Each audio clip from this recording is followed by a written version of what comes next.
Le radon est un gaz radioactif produit naturellement par les roches qui constituent les sols. Il est incolore et inodore et il est présent partout sur le territoire, surtout dans certaines régions où il peut monter en concentration du fait des roches riches en uranium. Le radon présente un risque sanitaire dès lors qu'il s'accumule dans des espaces confinés où il peut monter en concentration. Donc les autorités françaises ont retenu la valeur de 300 becquerels par mètre cube, qui est une valeur moyenne annuelle à laquelle il convient de se situer. Et les experts de l'IRSN travaillent justement sur le comportement du radon pour mieux en évaluer son impact.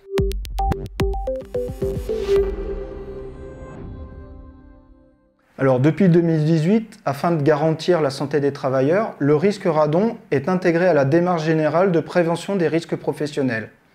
Toutes les activités professionnelles exercées en sous-sol et rez-de-chaussée de bâtiments sont concernées par cette réglementation, mais aussi certains lieux spécifiques.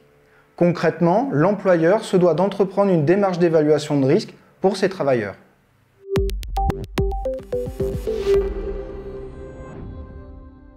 Pour évaluer le risque, l'employeur doit tout d'abord tenir son analyse documentaire qu'il peut compléter avec un mesurage du radon.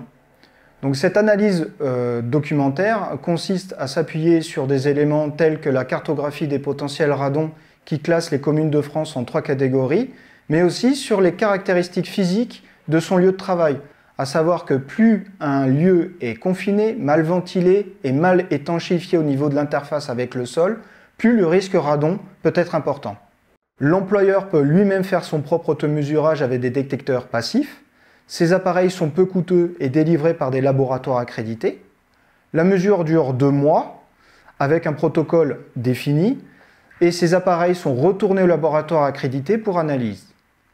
La Direction générale du travail et l'Autorité de sûreté nucléaire ont mis à disposition un guide pratique pour la prévention du risque radon. L'employeur peut tout à fait le télécharger sur leur site et s'en servir pour la démarche d'évaluation de risque. Si l'employeur fait son automesurage, il faut que les résultats de mesure soient inférieurs aux 300 becquerels par mètre cube.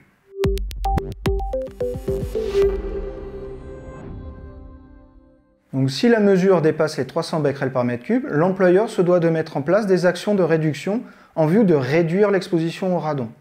Donc, ces actions de réduction ont pour objectif d'améliorer l'étanchéité de l'interface au sol pour éviter les entrées de radon, mais aussi d'améliorer le renouvellement d'air en vue de le diluer et de l'évacuer. Ces actions sont généralement simples, mais pour des situations plus complexes, il est préférable de faire appel à un expert du bâtiment en vue de définir un diagnostic technique pour mieux orienter ces actions de réduction. Bien évidemment, après ces actions de réduction, l'employeur se doit de faire un contrôle d'efficacité par la mesure. Et si le niveau de radon reste toujours élevé, il doit s'interroger sur la définition ou pas d'une zone radon dans son lieu de travail.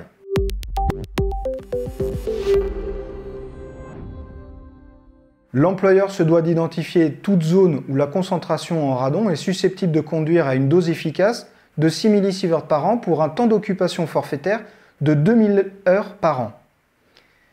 Si la dose efficace calculée est inférieure à 6 millisieverts par an, l'employeur se doit de mettre en place une surveillance radiologique d'ambiance pour voir si la concentration en radon n'évolue pas.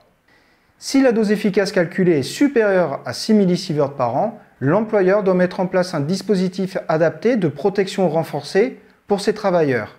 Et pour cela, il faut se faire aider par un conseiller en radioprotection. Si vous souhaitez plus d'informations, nous vous invitons à aller sur notre site pour retrouver toute la documentation sur cette thématique.